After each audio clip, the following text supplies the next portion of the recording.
സാഹിബ്, നമ്മുടെ ഒരു പ്രധാനപ്പെട്ട കൺസേണാണ് ആർക്കാണ് ഈ മതത്തെ വിമർശിക്കാൻ അർഹതയുള്ളത്.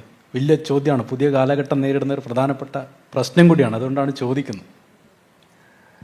തീർച്ചയായും ഈ മതവിമർശനം അല്ലെങ്കിൽ മതാചാരം, നിശാന്ത് തുടക്കത്തിൽ ചോദിച്ച ആ ചോദ്യത്തിൽ നിന്ന് വരാമെന്ന് തോന്നുന്നു.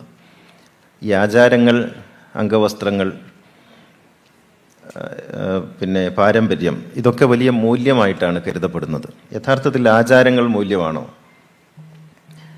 ആചാരങ്ങൾ മനുഷ്യൻ എന്ത് സമ്മാനിക്കുന്നു എന്ന് ചോദിച്ചാൽ, ആചാരങ്ങൾ മതത്തെ കൈവിടാതെ പിടിച്ചു നിർത്തുന്നതിന്, വഴുതിപ്പോകാതെ നിലനിർത്തുന്നതിന് സഹായിക്കുന്ന ഘടകങ്ങൾ മാത്രമാണ്. പള്ളി, അമ്പലം, ചർച്ച്, നിസ്കാരം, ഇങ്ങനെ പറയുന്ന സംഗതികളൊക്കെ വ്യക്തിനിഷ്ഠമായ രീതിയിൽ നിർവഹിക്കുന്നതിനെ കുറിച്ചല്ല ഞാൻ പറയുന്നത്. അതൊരു സാമൂഹികമായ ഒരു ക്രമത്തിൻ്റെ ഭാഗമായി തീരുമ്പോൾ, പള്ളിയില്ലെങ്കിൽ, ഇപ്പോൾ നിങ്ങൾ നോക്കും, മുസ്ലിങ്ങൾക്ക് മസ്ജിദ് ഇല്ലെങ്കിൽ പിന്നെ ആ മതത്തിനൊരു അധികാര സ്വഭാവം കൈവരിക്കാൻ കഴിയില്ല. ചർച്ചില്ലെങ്കിൽ, അമ്പലങ്ങളില്ലെങ്കിൽ. അപ്പോൾ ഒരു ആരാധനാലയങ്ങൾ പോലും പുറമെ കാണുന്ന സകല അടയാളങ്ങളും മതത്തെ പിടിച്ചു നിർത്തുന്നതിനുള്ള ഉപാധിയാണ്. ആചാരങ്ങൾ അങ്ങനെ ഉണ്ടായിത്തീർന്നതുമാണ്.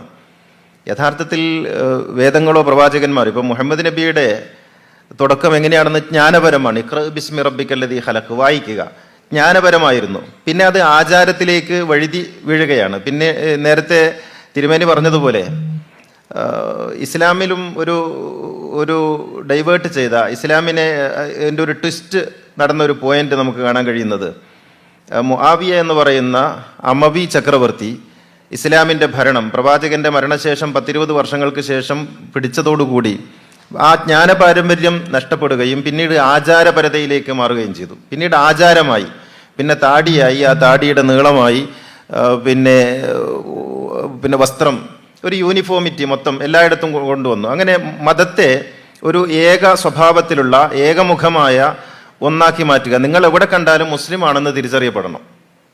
അങ്ങനെ നിങ്ങൾക്ക് സ്ത്രീയാണെങ്കിൽ അങ്ങനെ, സ്ത്രീകളാണ് ഈ എല്ലാ മതങ്ങളുടെയും ഭാരങ്ങൾ മുഴുവൻ സഹിക്കാൻ വിധിക്കപ്പെട്ടവർ സ്ത്രീകളാണ്.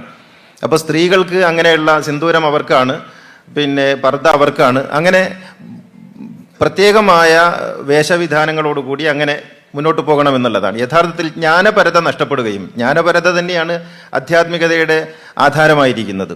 ജ്ഞാനപരത നഷ്ടപ്പെടുകയും ആചാരപരത മതങ്ങളെ ഗ്രസിക്കുകയും ചെയ്തു. അത് പിന്നീട് പിന്നെ എനിക്ക് തോന്നുന്നു, ഇസ്ലാമിക ലോകത്ത് ഏറ്റവും കൂടുതൽ എഴുതപ്പെട്ടിട്ടുള്ളത് കർമ്മങ്ങളുടെ ശാസ്ത്രമാണ്. എങ്ങനെയാണ് നിസ്കരിക്കേണ്ടത്, എങ്ങനെയാണ് നോമ്പെടുക്കേണ്ടത്, മനുഷ്യൻ്റെ ഭാവങ്ങൾ, മനുഷ്യൻ്റെ പ്രശ്നങ്ങളല്ല അവിടെ പഠിപ്പിക്കുന്നത്. ഇപ്പോഴും അറബി കോളേജ്, ഞാൻ ഇപ്പോഴും പഠിപ്പിച്ചുകൊണ്ടിരിക്കുന്ന കോളേജുകളിൽ ഉൾപ്പെടെ പഠിപ്പിക്കപ്പെടുന്നത് മനുഷ്യൻ്റെ അടിസ്ഥാന പ്രശ്നങ്ങളല്ല, ആചാരങ്ങളെ സംബന്ധിച്ചുള്ള മുടിനാരിഴ കീറിയിട്ടുള്ള ചർച്ചകളാണ്. ഇവിടെയാണ് പുരോഹിതന്മാരെന്ന് പറയുന്നവർ, പണ്ഡിതന്മാരെന്ന് പറയുന്നവർ മനുഷ്യരിൽ നിന്ന് എങ്ങനെയാണ് അകന്നു പോകുന്നത് എന്ന ചോദ്യത്തിൻ്റെ ഉത്തരം കിട്ടുന്നത്.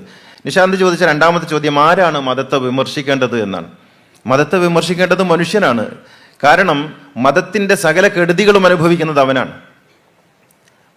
മതം ഉണ്ടാക്കുന്ന സകല കെടുതികളും, യുദ്ധങ്ങൾ ഉൾപ്പെടെ പ്രശ്നങ്ങൾ, എന്തൊക്കെ ലോകത്ത് ഇന്ന് മതത്തിൻ്റെ പേരിൽ നടന്നുകൊണ്ടിരിക്കുന്നുണ്ടോ അതിൻ്റെ കെടുതികൾ അനുഭവിക്കുന്നത് മനുഷ്യരാണ് തീർച്ചയായിട്ടും. പക്ഷേ മതം വിമർശിക്കപ്പെടരുതെന്നും മതം ചോദ്യം ചെയ്യപ്പെടരുതെന്നും മതത്തെക്കുറിച്ച് വല്ലയിടത്തും പറയുമ്പോഴേക്കും വികാരപ്പെടുന്ന വ്രണം, ഇങ്ങനെ വികാരപ്പെടുന്ന വ്രണമാണെങ്കിൽ അത് വ്രണപ്പെടുന്ന വികാരമാണെങ്കിൽ അത് വ്രണപ്പെടേണ്ടതാണ്. കാരണം അങ്ങനെ പൊട്ടാൻ പോകുന്ന ഒരു ബോംബായിട്ട് മതം നിൽക്കരുതല്ലോ. വിമർശനാത്മകമായി വിലയിരുത്തുകയും എന്നിട്ട് അതിനെ നവീകരിച്ച് മുന്നോട്ട് കൊണ്ടുപോവുകയും ചെയ്യണം. വിമർശിക്കരുത്, എന്തോ മതത്തെ വിമർശിച്ചാൽ ആകാശം പിടിഞ്ഞു പോകും എന്ന മാതിരിയുള്ള വർത്തമാനങ്ങളാണ് യഥാർത്ഥത്തിൽ കേട്ടുകൊണ്ടിരിക്കുന്നത്. മതം വിമർശിക്കപ്പെടണം, മതം നിശിതമായി നിരൂപണം ചെയ്യപ്പെടണം, മതത്തിൻ്റെ പ്രശ്നങ്ങൾ ചോദ്യം ചെയ്യപ്പെടണം.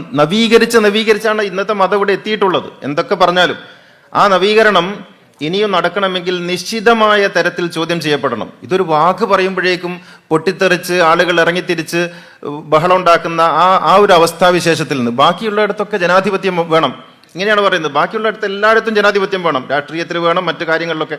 മതത്തിൽ ജനാധിപത്യം പാടില്ല, അവിടെ ആരും വിമർശിക്കരുത്. എന്നാലോ ഇതിൻ്റെ എല്ലാ കെടുതികളും, ഇതിൻ്റെ ഗുണഭോക്താക്കൾ ആരാന്ന് ചോദിച്ചാൽ ഈ ക്ലർജി സിസ്റ്റമാണ്, പുരോഹിത സിസ്റ്റമാണ്. ഇസ്ലാമിൽ പറഞ്ഞാൽ പണ്ഡിതന്മാരാണ്, അവരാണ് ഇതിനെ അനുഭവിക്കുന്നത്. ബാക്കിയുള്ളവർ മുഴുവനും ഇതിൻ്റെ കെടുതികൾ അനുഭവിക്കാനും ഇതിനു വേണ്ടി ചെലവഴിക്കാനും അതിനുവേണ്ടി നിലകൊള്ളാനും മാത്രം വിധിക്കപ്പെട്ടവരാണ്. യഥാർത്ഥത്തിൽ മനുഷ്യൻ മതങ്ങൾക്ക് വേണ്ടിയല്ല, മതം മനുഷ്യന് വേണ്ടിയാണ്. എപ്പോഴാണോ മനുഷ്യനെ മതം മറക്കുന്നത്, അപ്പോൾ ഈ മതം ഇല്ലാതാകണം. അല്ലെങ്കിലും മതം എന്ന് പറയുന്നത് മനുഷ്യന് ഇന്ന് അനിവാര്യമായ ഒരു സംഗതിയാണോ എന്ന് ചോദിച്ചാൽ അനിവാര്യമാണെന്നും പറയാൻ കഴിയില്ല. ആധ്യാത്മികത മതി മനുഷ്യന്. മതാതീതമായ ഒരു ആധ്യാത്മികത ഉണ്ടായാൽ യഥാർത്ഥത്തിൽ മനുഷ്യൻ എന്ന് പറയുന്ന സത്യത്തെ കാണുക എന്നുള്ളതാണ്. ദൈവം മനുഷ്യന് വേണ്ടിയാണ്, മതം മനുഷ്യന് വേണ്ടിയാണ്, വേദം മനുഷ്യന് വേണ്ടിയാണ്. മനുഷ്യൻ എന്ന് പറയുന്ന സത്യത്തെ കാണുക. ഇസ്ലാമിൽ തൗഹീദ് എന്നൊരു സങ്കല്പമുണ്ട്, ഏകദൈവ വിശ്വാസം, ഏകദൈവത്വം എന്ന് പറയുന്നത്. യഥാർത്ഥത്തിൽ ഏകദൈവത്വം എന്ന് പറയുന്നത് ദൈവത്തിന്റെ ഏകതയെക്കുറിച്ച് പറയാനല്ല, മനുഷ്യരുടെ ഏകതയെക്കുറിച്ച് പറയാനാണ്. ഗുരു പറഞ്ഞതുപോലെ ഒരു ജാതി, ഒരു മതം, ഒരു ദൈവം മനുഷ്യന്, ഒരു യോനി, ഒരു ആകാരം, ഒരു ഭേദവും ഇല്ലതിൽ എന്ന് പറഞ്ഞതുപോലെ സകല മനുഷ്യരും മിന്നാ ഖലഖ്നാകും മിൻ ദക്കരിൻ വ ഉൻസ. അപ്പോൾ ദൈവത്തെക്കുറിച്ച് പറയുകയല്ല, മനുഷ്യനെക്കുറിച്ച് പറയുകയാണ് വേണ്ടത്, മനുഷ്യനെ ഉൾക്കൊള്ളുകയാണ് വേണ്ടത്. മതങ്ങളെ വിമർശിക്കാനുള്ള, ജനാധിപത്യപരമായി മതങ്ങൾക്കകത്തുള്ള, അത് മുസ്ലിം മതത്തെ മുസ്ലിം തന്നെ വിമർശിക്കണം എന്നൊന്നുമില്ല. ഇസ്ലാം മതത്തിന് ഉള്ളിൽ മനുഷ്യത്വ വിരുദ്ധമായ വല്ല കാര്യങ്ങളും കാണുന്നുവെങ്കിൽ ഇവിടെ അതിനെ കണ്ടു നിൽക്കുന്ന കാണികളായിട്ടുള്ള മനുഷ്യർക്ക് വിമർശിക്കാനുള്ള സ്വാതന്ത്ര്യം നൽകണം. ആ അർത്ഥത്തിൽ മതത്തിന്റെ പ്ലാറ്റ്ഫോം വിശാലമാക്കണം. വിമർശിക്കുമ്പോഴേക്ക് തകർന്നു പോകുന്ന ഒന്നാണെങ്കിൽ അത് തകരാനുള്ളതല്ലേ, പിന്നെ അതിന് നിലനിൽക്കാൻ അർഹതയില്ലല്ലോ. വിമർശനാത്മകമായി മതത്തെ കാണുക എന്നുള്ളതാണ് യഥാർത്ഥത്തിൽ പ്രശ്നങ്ങൾ പരിഹരിക്കപ്പെടാനുള്ള മാർഗം. മതങ്ങൾ നവീകരിക്കപ്പെടണം. നേരത്തെ സ്വാമി പറഞ്ഞതുപോലെ മതം ഇല്ലാതെ മനുഷ്യന് മുന്നോട്ട് പോകാൻ കഴിയില്ല. ചരിത്രാതീതമായ കാലം മുതലേ മനുഷ്യൻ ഇത്തരത്തിലുള്ള വിശ്വാസങ്ങളുമായിട്ട് ബന്ധപ്പെട്ട് നിൽക്കുന്നു. അപ്പോൾ അതിനെ നവീകരിച്ച് മനുഷ്യൻ മാറുന്നതിനനുസരിച്ച്, കാലം മുന്നോട്ട് പോകുന്നതിനനുസരിച്ച് മതത്തെ കൂടി അതിനുള്ള ഒരു ബലം നൽകുക, ആത്മബലം നൽകുന്ന വിധത്തിൽ അതിനെ നവീകരിച്ച് പോവുകയാണ് വഴി.